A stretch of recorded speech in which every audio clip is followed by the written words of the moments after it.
하나님 말씀 같이 읽도록 하겠습니다. 오늘 우리가 함께 나눌 하나님의 말씀은 신약성경 로마서 15장 1절부터 7절까지의 말씀, 우리 한 절씩 교독하여 읽도록 하겠습니다. 제가 먼저 읽고 우리 마지막 절 함께 읽겠습니다. 믿음이 강한 우리는 마땅히 믿음이 약한 자의 약점을 담당하고 자기를 기쁘게 하지 아니할 것이라.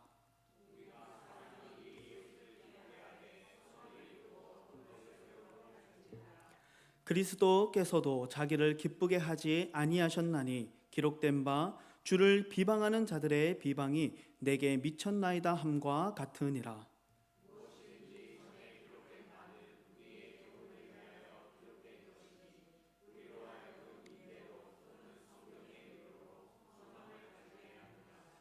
이제 인내와 위로의 하나님이 너희로 그리스도 예수를 본받아 서로 뜻이 같게 하여 주사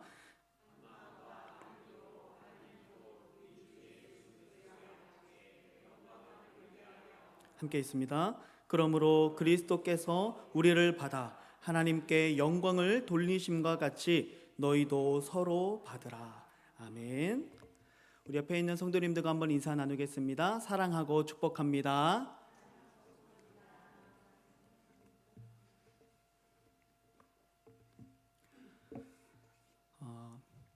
교회에서 우리가 하나 되어야 합니다. 연합해야 합니다. 라는 말을 참 많이 합니다. 그런데 우리는 왜 하나가 되어야 할까요? 꼭 하나가 되어야만 할까요? 이런 질문을 한번 던져보게 됩니다. 우리가 살고 있는 시대적 상황이 사실 이 하나됨을 추구하는 어떤 이 시대적 상황이 아니라 도리어 좀 다양성을 추구하는 시대를 우리가 살고 있는 것 같습니다. 그러다 보니 교회 안에서도 자연스럽게 이러한 현상들이 나타나게 되는 것이죠. 굳이 힘들게 하나 되기 위해 애쓰고 감정적인 노동을 할 필요가 없다는 것이죠. 서로가 서로를 인정하고 침범하지 않는 선에서 적절히 예의를 지켜가면서 각자의 영역을 존중하는 것이 더 편하다라고 생각하는 것이죠. 혼자서 일을 하고 혼자서 무엇인가를 하면 조금 외로울 수는 있을지 모르겠지만 사실 편한 점들이 꽤 많이 있습니다. 먼저는 내 마음대로 할 수 있습니다. 내가 생각하는 대로, 내가 원하는 대로 할 수 있어요. 밥을 혼자 먹어도 내가 먹고 싶은 거 내가 고를 수가 있는 거예요. 내 마음대로 하다 보니까 의견이 충돌할 일도 전혀 없습니다. 서로 의견을 조율하지 않아도 되니까 일의 속도도 빨라질 수 있습니다. 하지만 함께 하다 보면, 함께 가려다 보면 반드시 부딪히게 되는 일들이 참 많이 있죠. 의견이 서로 다르게 되어지고 또 그것들을 조율해야 되고 때로는 누군가가 더 많이 희생해야 되는 일들도 있고 때로는 연약한 지체가 있어서 특별한 보살핌이 필요하고 힘들게 끌고 가야 될 사람들이 생기기도 하죠. 그럼에도 불구하고 교회는 왜 하나가 되어야 할까요? 그것은 바로 하나됨이 하나님께 영광을 돌리는 방법이기 때문에 그렇습니다. 오늘 본문 5절과 6절을 보니까 이렇게 말씀합니다. 이제 인내와 위로의 하나님이 너희로 그리스도 예수를 본받아 서로 뜻이 같게 하여 주사. 6절에서는 한 마음과 한 입으로 하나님 곧 우리 주 예수 그리스도의 아버지께 영광을 돌리게 하려 하노라.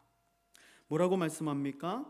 우리가 하나님께 영광을 돌리는 것, 정말 하나님이 영광을 받으시는 것, 그것은 무엇으로 이루어지는 것이냐? 우리가 예수님을 본받아서 서로 뜻이 같아질 때, 그리고 한 마음으로 한 입술로 우리의 마음과 생각과 뜻과 고백이 모아질 때, 그때 바로 이러한 모습을 통해 아버지께 영광을 돌릴 수 있다라고 오늘 말씀은 우리들에게 가르쳐주고 있습니다. 여러분, 그래서 교회의 이 하나됨, 이것을 아무리 강조해도 지나치지 않은 것이죠. 교회의 하나됨은요, 교회가 생명력을 유지할 수 있는 유일한 힘이라는 사실을 우리는 깨달아야 합니다. 왜 그러냐면 이 성경의 곳곳에서 교회를 비유할 때 사람의 몸으로 비유를 많이 하고 있어요. 건물로도 비유하고 여러 가지 것들이 있지만 가장 많이 하는 비유 중에 하나가 사람의 몸을 가지고 교회를 비유합니다. 이 사람의 이 몸 중에 머리에 해당되는 부분이 바로 교회의 머리 되시는 예수 그리스도시죠. 그리고 우리 각각의 성도된 지체들이 각각의 몸의 한 지체들이 되어서 우리가 유기적으로 한 몸을 이룰 때 바로 그 공동체를 우리가 교회라고 부르게 되는 것이죠. 그래서 마치 내 몸이 이 사지가 찢어지게 되어지면 내가 죽게 되는 것처럼, 조선시대에 능지처참이라고 하는 벌이 있지 않습니까? 그게 뭐냐면 이 사지를 찢어버리는 그런 벌이었어요. 이 찢어지게 되면 죽게 되는 것처럼 교회가 한 몸을 이루지 않고 서로 찢어질 때, 한 몸을 이루지 못할 때 교회는 반드시 생명력을 잃어버릴 수밖에 없다는 것이죠. 그래서 교회의 한 몸됨, 하나됨, 이것은 아무리 강조해도 지나치지 않다라는 것입니다. 그러면 이 교회가 정말 하나님이 기뻐하시는 아름다움, 이 한 몸됨을 이루기 위해서 우리가 어떻게 해야 되는가? 오늘 본문에 보니까 이렇게 말씀합니다. 1절 말씀에 믿음이 강한 우리는 마땅히 믿음이 약한 자의 약점을 담당해라 라고 말씀합니다. 믿음이 강한 자가 약한 자의 약점을 담당하라는 것입니다. 마치 부모가 이 어린 자녀의 부족한 부분을 채워주는 것처럼 도와주고 채워주고 기다려주는 것, 여러분 이것이 바로 강한 자가 약한 자에게 베푸는 도움이죠. 믿음이 강한 사람이 믿음이 약한 자의 약점을 받아주어야 한다는 것이죠. 여러분 아직 돌도 안 된 아기에게 너 왜 못 걷느냐고 소리치는 부모가 있을까요? 왜 너는 이 매운 음식을 못 먹느냐고 소리치는 부모가 있을까요? 그런 부모는 아마 이 세상에 없을 거예요. 그렇죠? 오히려 이 아이가 어떻게 잘 걸을 수 있도록 걷기를 연습시켜주고, 또는 연습할 수 있도록 보행기도 마련해주고, 또 손을 잡아서 이렇게 한 발자국씩 걸을 수 있도록 가이드를 해주고, 또 걷다가 넘어지면 어때요? 아이고 잘했다, 한 발자국밖에 못 움직였는데도 그냥 부모는 물개 박수를 막 치면서 잘했다고, 그렇죠? 다시 일어나라고 또 일으켜주고. 그러면 이것이 바로 성숙된 부모가 어린 자녀를 위해 베푸는 도움이죠. 믿음이 강한 자가 믿음이 약한 자의 약점을 담당하라는 말이 바로 이러한 의미입니다. 약한 자의 그러한 약점들을 보면서 비판하고 평가하는 것을 멈추라는 것이죠. 도리어 그들을 사랑으로 섬기고 용서하고 인정하며 그들이 강한 믿음의 사람으로 성장할 때까지 기다려주고, 더 나아가서는 그들을 양육하는 것, 이것이 바로 약한 자의 약점을 담당하라고 말씀하시는 주님의 말씀의 의미입니다. 사랑하는 성도 여러분, 이 교회에 많은 우리 성도들이 있는데 이 많은 성도들 중에 어떤 사람이 믿음이 좋은 사람일까요? 우리는 주로 직분자가 믿음이 좋다라고 생각합니다. 또는 많은 섬김의 직분을 가지고 있는 사람이 정말 믿음이 좋은 사람이라고 생각하기 쉽습니다. 그러한 것들이 무의미한 것은 아닙니다. 하지만 진짜 믿음이 강한 사람, 정말로 성숙한 사람, 이러한 사람은 단지 어떤 직분을 가졌거나 많은 섬김을 감당하고 있기 때문이 아니라 바로 약한 자의 약점을 담당하는 사람, 여러분 이 사람이 진짜로 강한 사람이라는 사실을 여러분 꼭 명심하시기를 주님의 이름으로 축복합니다. 여기 계시는 우리 동아프리카 또 중동 다락방의 우리 모든 회원분들, 또 이 자리에 계신 우리 사랑하는 모든 성도님들이 정말 성경에서 말하는 진정한 강한 자, 진정한 강한 자들이 다 되시기를 주님의 이름으로 축복합니다. 그래서 서로를 강한 자가 약자를 도와주고 받아주는 거예요. 더 나아가서 교회가 어떻게 해야 하나 될 수 있느냐, 그것은요 오늘 본문 1절 후반부부터 2절 말씀을 보면 이렇게 말씀합니다. 자기를 기쁘게 하지 아니할 것이라 우리 각 사람이 이웃을 기쁘게 하되 선을 이루고 덕을 세우도록 할지니라. 어떻게 합니까? 자기를 기쁘게 하기 위해서 살지 아니하고 누구를 위해서요? 이웃을 기쁘게 하기 위해서 살아가는 사람. 여러분 이러한 사람이 진짜 훌륭하고 성숙한 사람이고, 바로 이러한 사람의 섬김을 통해서 교회는 하나됨을 이룰 수 있다는 것이죠. 내 기쁨, 내 유익을 위해 사는 것이 아니라 내 옆에 있는 형제와 자매의 그 기쁨과 유익이 되는 삶을 살아야 된다는 것이죠. 이 기쁨과 유익을 내가 마땅히 누릴 수 있을 그 기쁨과 내가 마땅히 누려야 될 그 유익들을 더 약한 자들을 위해서 양보하고 포기하는 것이죠. 여러분, 강한 자가 남에게 양보하는 것이 자기의 강함과 맞지 않는다고 생각해서는 안 됩니다. 많은 사람들은 반대로 생각해요. 더 움켜쥐는 자가, 많이 가진 자가 강한 사람이라고 생각해요. 목소리가 더 큰 사람이 강한 사람이라고 생각해요. 하지만 성경은 결코 그렇게 말하고 있지 않습니다. 내 기쁨과 유익을 위해서 살지 아니하고 형제의 기쁨과 유익을 위해서 사는 사람, 이 사람이 진짜 강한 사람이고 진짜 부유한 사람이죠. 그래서 가난한 자 같으나 부유한 자, 바로 그러한 사람이 바로 이러한 믿음의 사람입니다. 양보하고 져주는 것, 이것이 도리어 강한 자가 하는 모습이죠.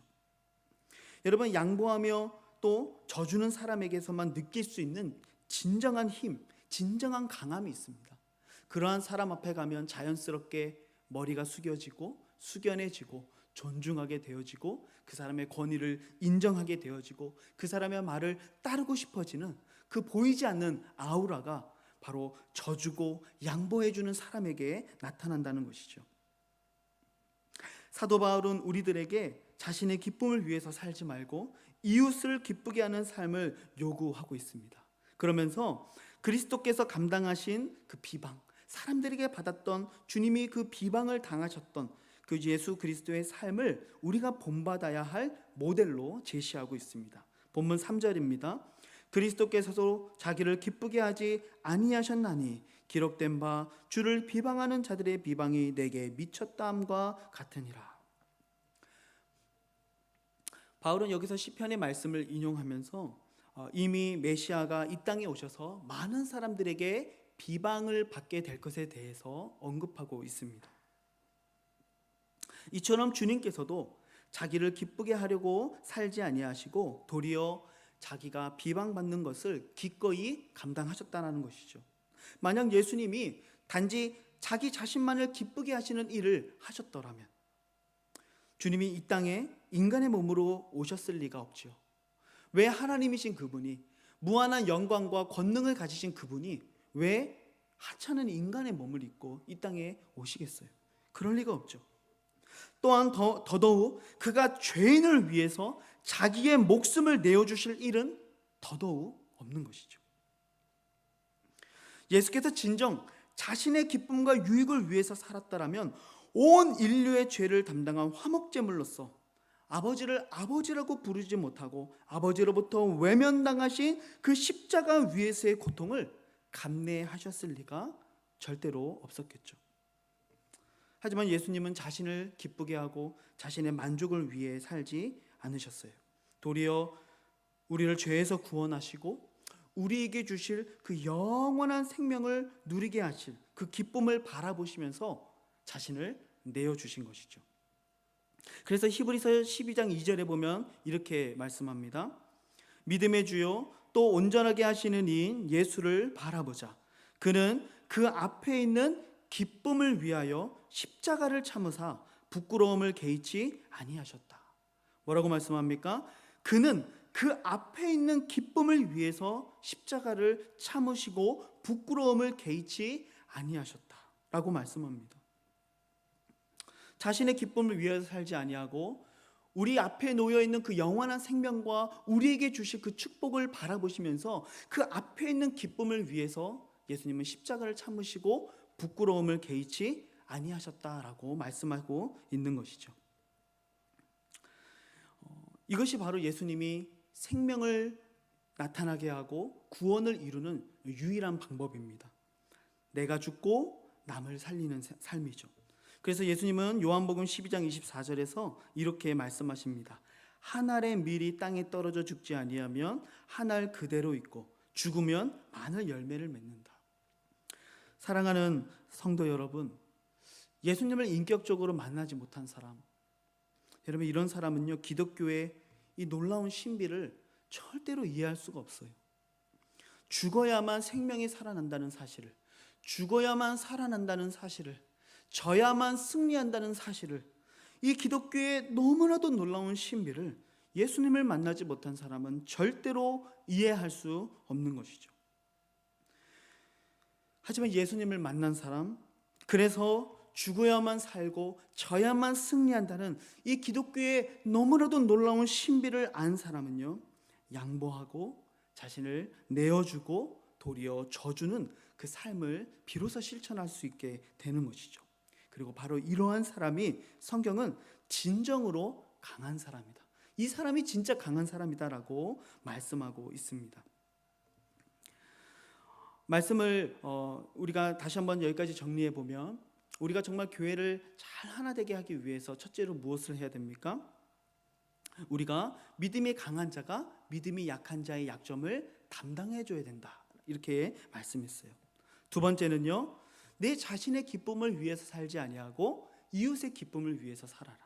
물론 여기서 이웃을 기쁘게 하는 삶을 사는 것, 이것은 단지 어떤 사람의 비위를 맞춰준다거나 어떤 사람에게 어떤 그런 알랑방구를 낀다거나 이런 의미를 말하는 것은 아닙니다.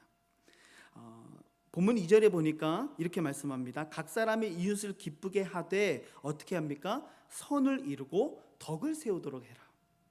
다시 말하자면 선을 이루도록, 그 사람에게 진정한 유익이 있도록, 영적인 유익이 있도록 그 사람을 기쁘게 해줘야 된다. 또한 덕을 세우도록, 이 덕을 세운다라는 말은 이 연약한 사람이 예수 그리스도를 닮은 인격적인 닮은 그 모습으로 장성한 불량한 데까지 자라가도록 세워주고 이렇게 건축하고 빌드업하는 그런 의미를 가지고 있는 것이 덕을 세운다라는 말의 의미입니다. 그러니까 각 사람을 기쁘게 할 때 어떻게 기쁘게 해주는 거예요? 정말 그 사람에게 영적인 유익이 있도록, 그 사람이 예수 안에서 믿음 안에서 강건하게 세워질 수 있도록 그 사람을 기쁘게 해야 된다라고 말씀하고 있습니다.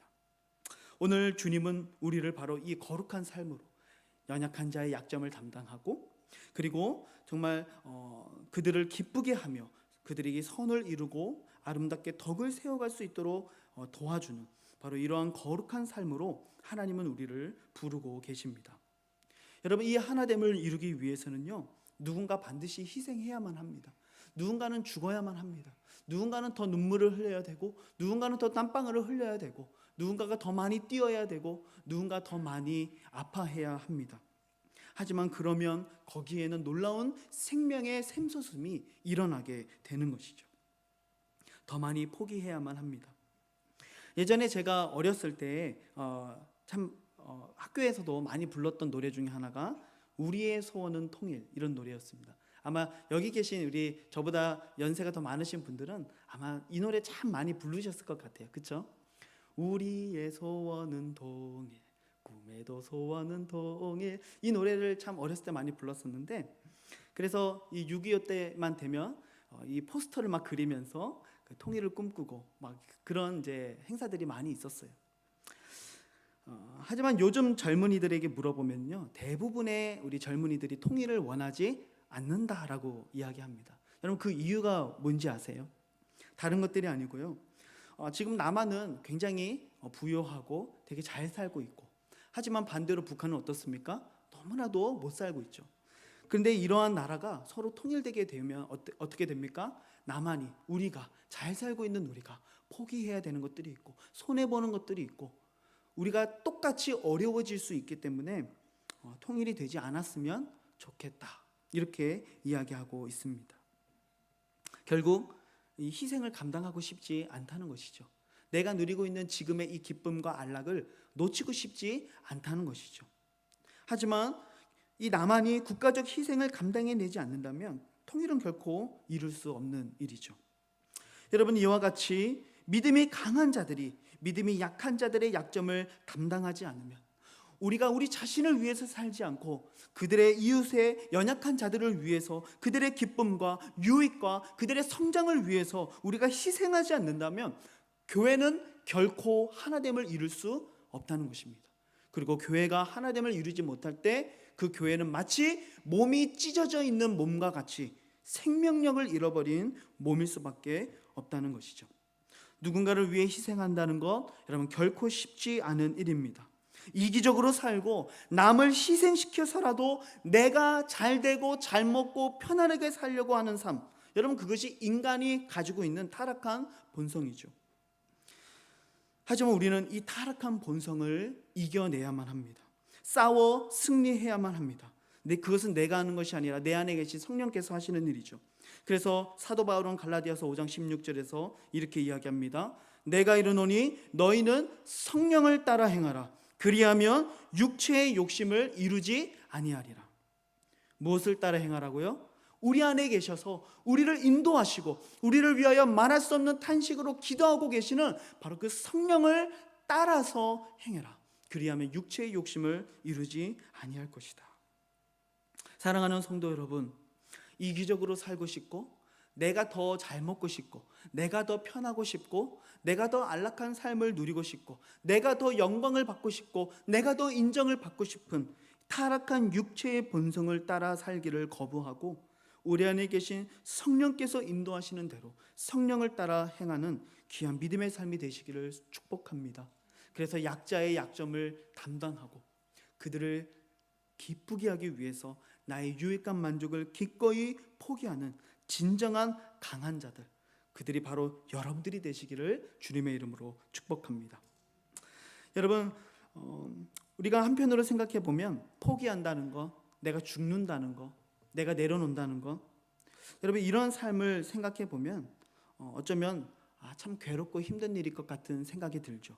근데 참 놀라운 것은요, 정말 강한 사람들, 정말 양보하고 져주며 헌신하며 사는 진정한 강자들, 여러분 이 사람들은요 져주는데, 포기하는데, 나를 낮추고 나를 죽이는데 그들은 도리어 더 큰 기쁨과 평안을 누리며 살아간다는 사실을 아십니까? 여러분 이것이 어떻게 가능하느냐? 본문 4절에서 우리는 그 해답을 찾을 수 있습니다. 4절에 보니까 무엇이든지 전에 기록된 바는 우리의 교훈을 위하여 기록된 것이니 우리로 하여금 인내로 또는 성경의 위로로 무엇을 가지게 됩니까? 소망을 가지게 함이라. 그러니까 우리가 하나님의 말씀을 따라 인내하며 그 성경 속에서 말씀하고 있는 그 위로를 붙잡으며 살아갈 때에 그 사람들이 갖게 되어지는 소망이 있다는 것이죠. 어떤 소망이겠습니까? 바로 하늘의 소망, 영원한 천국의 소망, 하나님이 저 하늘에서 갚아주실 하늘 상급의 소망이 바로 그 사람을 지배하고 있기 때문에 지는 데 기뻐할 수 있고 내가 죽는 데 감사할 수 있게 되는 것이죠. 여러분 스데반 집사가 돌에 맞아 죽어갈 때 여러분 그는 그 순간에 인생의 허무나 또는 죽음의 공포를 느낀 것이 아니었어요. 그는 죽음의 순간에 뭐라고 외쳤느냐? 주 예수여 내 영혼을 받아 주시옵소서. 주여 이 죄를 그들에게 돌리지 말아 주시옵소서. 여러분 스데반이 돌에 맞아 죽는 그 순간 속에서도 그가 이렇게 말할 수 있는 유일한 힘은 무엇입니까? 천국에 확실한 소망이 있었기 때문이죠. 사랑하는 성도 여러분, 믿음이 강한 자들이 되시기를 다시 한번 주님의 이름으로 축복합니다. 그리고 강한 그 여러분들을 통해 주님께서 이 교회에 정말 아름다운 그 생명력을 불어넣으시는 그런 축복의 통로들이 다 되시기를 주님의 이름으로 축복합니다. 여러분 사도 바울의 이 아들 같은 동역자 디모데에게 이 목회의 서신을 보내면서 디모데에게 그렇게 얘기합니다. 디모데가 굉장히 어렸거든요. 굉장히 젊은 목회자였거든요. 마치 저처럼 굉장히 어린 그런 목사였던 것 같아요. 그래서 디모데에게 이렇게 얘기합니다. 누구든지 너의 연소함을 업신여기지 못하게 하고 오직 말과 행실과 사랑과 믿음과 정절에 있어서 믿는 자들에게 본이 되는 삶을 살아라. 이렇게 권면합니다. 저도 참 젊고 어찌 보면 참 어린 목사입니다. 어쩌면 여기 앉아 계신 여러분들보다 신앙의 연수가 더 짧은 그런 목사이기도 합니다. 그러면서 저는 이 말씀을 준비하면서 개인적으로 디모데를 향한 이 말씀을 한번 깊이 묵상해 보았습니다. 정말 내가 목사로서 정말 이 목사의 권위가 어떻게 해야만 설 수 있을까? 그것은요, 본문 디모데전서 4장 15절에 보니까 이 모든 일에 전심전력하여 너의 성숙함을 모든 사람에게 나타나게 하라. 그러니까 이 성숙함이라고 하는 것은 어떤 목사의 권위라고 하는 것은 단지 어떤 나이의 많고 적음, 신앙의 연수가 많고 적음에 있는 것이 아니라 정말 약한 자의 약점을 친히 담당해 주는 모습, 내 유익이 아니라 이웃을 기쁘게 하기 위해서 살아가는 그 선한 본이 되는 모습을 살 때에 비로소 그 사람의 이 영적 권위가 서게 되는 것이죠. 그래서 정말 그러한 소망함이 생기더라고요. 참 어린 목사이지만 정말 모든 일에 전심전력함으로 성숙함을 모든 사람에게 나타나게 하는 목회자. 그럼 그런 목회자가 될 수 있도록 기도해 주시면 감사드립니다. 또 목회자뿐만이 아니라 이 자리에 계신 우리 사랑하는 성도님들이 정말 그러한 성숙한 사람들이 다 되시기를 주님의 이름으로 축복합니다. 결론적으로 오늘 본문 마지막 7절을 우리가 한 목소리로 읽었으면 좋겠습니다. 시작. 그러므로 그리스도께서 우리를 받아 하나님께 영광을 돌리신과 같이 너희도 서로 받으라. 예수님께서 나를, 여러분들을 받아주신 것 같이, 용납해 주신 것 같이, 그래서 그러한 받아주심으로 하나님께 영광을 돌린 것 같이 너희도 서로 받으라. 주님은 그렇게 말씀하고 있습니다. 서로 용납하라는 것입니다. 서로의 약점을 담당하라는 것입니다. 서로의 영적 유익을 위해서, 서로의 신앙을 세워주기 위해서 전심전력하라고 주님은 우리들에게 말씀하고 있습니다. 왜냐? 바로 그런 사람이 진짜로 성숙한 사람이기 때문에 그렇습니다. 그래서 예수 믿은 지 몇 해 되지 않아도 정말로 이러한 믿음의 삶을 살아가는 사람이 진짜 성숙한 사람입니다. 나이가 어려도 약자의 약점을 담당해주는 사람, 바로 이 사람이 진짜 성숙한 사람입니다. 저는 오늘 이 설교를 다윗 왕의 이야기로 말씀을 마무리하고 싶습니다. 여러분, 다윗이 아들 압살롬의 이 반역 때문에 이제 성에서부터 나와서 도주하는 길이었습니다. 그때 이 사울 왕의 친족, 사울 왕이니까 다윗 왕을 얼마나 싫어했겠어요, 그렇죠? 이 사울 왕의 친족 중인 한 명인 시므이라고 하는 사람이 다윗이 가는 그 길에서 다윗을 향해 막 저주를 퍼붓습니다. 피를 흘린 자여, 사악한 자여, 가거라, 가거라, 이렇게 저주의 메시지를 막 그 뒤통수에 대고 막 퍼부었던 거예요. 여러분, 지금 아들의 반역으로 인해 도망가고 있는 그 다윗의 마음이 어떨까요? 근데 그 뒤에 대고 사악한 자여, 이 가거라, 이게 좀 진짜 좀 격하게 얘기하면 무슨 말이에요? 꺼져라, 이런 말이거든요. 여러분, 이런 욕을 들었을 때 어떤 마음이 들었을까요? 근데 다윗은 그때요, 여호와께서 그에게 명령하신 것이니 그가 저주하게 버려두라. 그리고 그냥 갈 길을 갑니다. 근데 더 놀라운 것은요, 그가 얼마 후 압살롬이 패하게 되어주고 다윗이 다시 성으로 들어오는 길에 이제 전세가 역전됐죠. 가는 길이 아니라 이제 다시 돌아오는 길이에요. 이때 시므이가 자신의 죽음을 직감하고는 다윗에게 나가서 제발 자기를 좀 용서해 달라고 빌죠. 그때 그 주변에 있었던 왕의 신복들은 뭐라고 얘기했을까요? 저자가 죽임을 당하는 것이 마땅합니다. 하지만 다윗은 뭐라고 이야기합니까? 이렇게 말했습니다. 내가 너희와 무슨 상관이 있기에 너희가 오늘 나의 원수가 되느냐? 오늘 어찌하여 이스라엘 가운데에서 사람을 죽이겠느냐? 내가 오늘 이스라엘의 왕이 된 것을 내가 알지 못하리요. 여러분, 다윗은요, 오늘 자신이 다시 왕이 됐다는 사실을 알고 있어요. 진정한 강한 자가 된 것이죠. 이 작은 자, 사실 어떻게 보면 이 개만도 못한, 자신을 향해 저주를 퍼부었던 이러한 작은 자를 이 한 사람 죽이는 것, 이것은 그에게 아무 일도 아니었을 거예요. 하지만 다윗은요, 진짜 강한 자의 모습이 뭔지를 보여주는 것이죠. 그를 용납하고 그를 죽이지 않는 것이죠. 사랑하는 성도 여러분, 믿음이 강한 자들이 되시기를 주님의 이름으로 축복합니다. 그래서 우리 주변에 때로는 참 믿음이 약해서, 때로는 이 공동체에 참 작은 어려움들을 일으키기도 하고 때로는 관계에 어려움들이 생기기도 하지만 그들을 우리가 잘 품고 사랑으로 보듬어가며 정말 그들이 덕을 세울 수 있도록 우리가 도와주며 그들의 약점을 담당할 때 교회는 비로소 아름다운 한몸됨을 이룰 수 있다는 것이죠.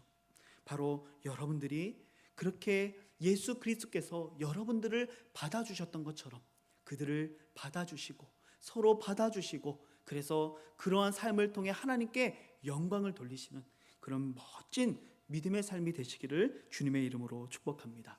오늘 말씀을 생각하며 우리 같이 한번 결단하며 기도했으면 좋겠습니다. 하나님, 우리에게 직분 주신 것, 하나님 우리에게 믿음 주신 것, 그것은 하나님 내가 먼저 강한 자가 되어서 약한 자의 약점을 감당하게 하시려고 그들을 품게 하시려고 누군가는 죽어야 되고 누군가는 희생해야 되고 누군가는 더 많은 눈물과 땀과 핏방울을 흘려야 되는데 그 사람을 하나님이 나로 사용하시기 위해서 하나님 오늘 우리를 먼저 부르셨고 우리들에게 직분도 주셨고 우리들에게 믿음 주셨습니다. 그러나 우리들의 삶을 돌아보면 내 만족과 내 유익과 내 편함을 위해 살 때가 얼마나 많은지 모르겠습니다. 이 시간 나 자신을 위해서 살아왔던 이기적인 삶을 주님 앞에 회개하며 자신의 기쁨을 위해 살지 아니하고 도리어 우리를 받아주시고 그래서 하나님께 영광을 돌리셨던 예수 그리스도의 삶을 본받아 하나님 우리도 약한 자의 약점을 담당하고 그들의 기쁨을 위해서 살되 선을 행하고 덕을 세우도록 그들을 도와주고 용납하며 사랑으로 이끌어갈 수 있는 참된 믿음의 강한 자들이 되어줄 수 있도록 하나님 나를 붙들어 주시옵소서. 이 길을 비록 힘들고 어려운 길일지라도 나를 받아주신 그리스도의 사랑을 생각하며 끝까지 그들을 받을 수 있는 믿음을 더하여 주시기를 위해서 우리 이 시간 다 함께 통성으로 기도하도록 하겠습니다. 기도하십니다.